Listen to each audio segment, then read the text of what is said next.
आ जाओ। नहीं वो कुछ बात नहीं। दोबारा तमाम हिंदू और मुसलमान जिस तरीके से सपोर्ट कर रहा है और जिस सोच के साथ डायनामिक लीडरशिप का नाम इकरा बन चुका है, इस डायनामिक लीडरशिप की जरूरत है आज समाज को, तमाम हिंदू और मुसलमान को। खुदा करे हम सबकी मेहनत से इकरा कामयाब हो। अगर ये कामयाब हो गई तो ये पूरे का पूरा ये नहीं कि ये एमपी बन जाए। आज समाज की जरूरत इकरा बन चुकी है, समाज के ऊपर एहसान होगा। ऐसे समझदार, ऐसे पढ़े लिखे, ऐसे लैंग्वेजेस के अंदर वेल वर्स जो हर जबान का अच्छा वो कर सकते हो, इतने काबिल लोग मिलेंगे नहीं। ये तो अल्लाह का एहसान समझिए, उस मालिक परवरदिगार का एहसान समझिए कि हमारे दरमियान ऐसी काबिल लड़की आ जाएगी, हमारी बहन जो अपनी हर एतबार से तुम्हारी खिदमत कर सकती है। तो वही एक एक वोट इंशाअल्लाह इतना हो जाएगा। हाथ बढ़ा करके बहुत बहुत शुक्रिया। मैं दरखास्त करूंगा कि इकरा से भी कि दो बोल ऐसे ही कहने वाले सब आप ही के आपकी बात कैसे?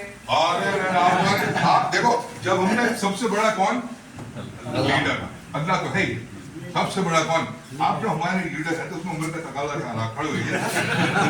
जिस तरीके से आपने बात रखी just a short appeal, that's all, just a short appeal. अस्सलाम वालेकुम। वालेकुम अस्सलाम। अभी मामा जी ने हमारे सारी बातें आपके सामने पेश करी और मेरी बस आपसे अपील है, आप लोग मेरे बड़े हैं, बुजुर्ग हैं, भाई हैं, आप लोगों ने हमेशा हमें चुनाव लड़ाया, अम्मी को चुनाव लड़ाया, मेरे भाई को भी चुनाव लड़ाया। आज मैं घर की सबसे छोटी हूँ और मुझे अल्लाह के जरिए से हमारे जो नेता है उन्होंने बड़ी जिम्मेदारी दी है। ये एक बहुत बड़ा चुनाव है, इसमें आप सबकी मुझे ज़रूरत है, सिर्फ वोट के लिए नहीं, मेहनत के लिए, जैसा मामा जी कह रहे थे। क्योंकि एक आदमी, इतना बड़ा चुनाव है टोटल कुर्मीन से इल्लम तक, तो अकेले नहीं संभल पाएगा। यहाँ पर अगर आप लोग जिम्मेदारी से इसे संभालेंगे तो इंशाल्लाह उम्मीद है कि हमें 36 बिरादरी का वोट मिल रहा है, सभी लोग साथ जुड़ रहे हैं। अगर हम सब मिलकर कोशिश करें, सिर्फ समेटने का चुनाव है, चुनाव मजबूत है, अगर आप लोग इसमें हाथ बटाकर इसको समेटें तो इंशाल्लाह कामयाबी हासिल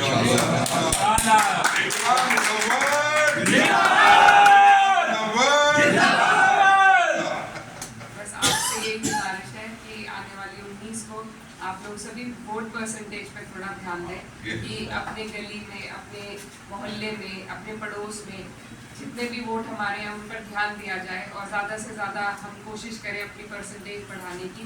और एक अहम बात यह है कि ईद पर यहाँ पर जितने भी हमारे भाई बाहर काम के सिलसिले में गए हुए हैं वो लोग वापस आएंगे इंशाल्लाह, तो उन्हें रोकने का की कोशिश हो कि वो सबसे बड़ा वोट जो है वो फालतू को कोई है कोई नहीं जाता कि 25 तारीख से बीतने के 5 अप्रैल के बाद उन्हें पहले ही अगर हम सब मनाएं कि वो कम से कम एक हफ्ते का टाइम लेके आए, हफ्ते भर लगेगा इनके बाद, तो वो रुक जाए यहाँ पर, उसी से इजाफा बहुत हो जाएगा परसेंटेज में। तो ये आप सब कोशिश कीजिएगा, बाकी दुआओं में याद रखिएगा। बात को याद रखना, बहुतों को मालूम भी होगा लेकिन बहुतों को नहीं भी मालूम, जिसको नहीं मालूम जिसको ध्यान रखिए, तुम्हारे बीच में शख्सियत जिसके अंदर दो बड़े ग्राम, इधर तो हम अपने बुजुर्ग को नहीं भूल सकते, चौधरी के साथ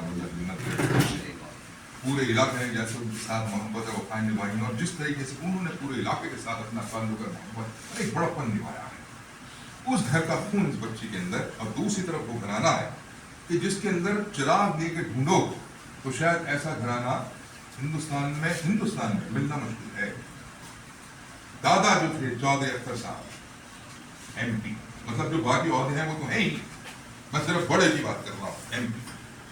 उनके बेटे इकरा के वालिद साहब चौधरी मुनव्वर साहब मरहूम अल्लाह जन्नत बख्शे एमपी, और ऐसे वैसे एमपी नहीं, हिंदुस्तान में 4 बड़े हाउस हैं, 2 यूपी के अंदर और 2 सेंटर के अंदर। यूपी के अंदर तो हुआ कि एक एमएलए हुआ जो यहाँ से जीत करके गए और एक नॉमिनेट होकर के एमएलसी, दोनों के दोनों हाउस के मेंबर रहे। इसी तरीके से सेंटर में एक तो लोकसभा के एमपी हुए जो यहाँ से जीत करके पहुंचे, और एक जो वहां पर राज्यसभा में, दोनों चारों हाउस की अगर मेंबरशिप किसी को हासिल हुई, ये शर्फ किसी को हासिल है, तो हमारे भाई चौधरी मुनव्वर हसन मरहूम का था अल्हम्दुलिल्लाह। उसके बाद इनकी वालिदा हमारी बड़ी बहन अल्हम्दुलिल्लाह एमपी, भाई चौधरी नाइक को खैर सब जानते हैं, तुम सबके दिलों में बसे हुए हैं, हर ओहदे से एमएलए, और इकरा हसन इंशाअल्लाह भाभी घराना है, ऐसे घराने बड़े मुश्किल से मिलते हैं। और ऐसे घराने कुछ लोग और भी बोझ करते हैं, लेकिन उनके अंदर कहीं ये कमी, कोई कमी।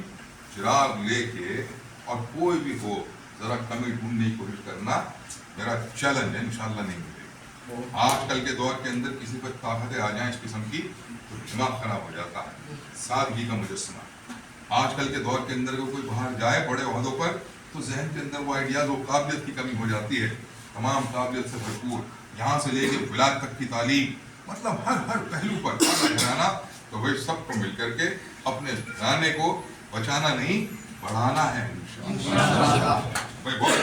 बहुत जितने मेहमान यहाँ आए भाई, बहुत माफी के साथ थोड़ा सा इधर उधर लग रहा था, लेकिन आप लोग आए थे तकलीफ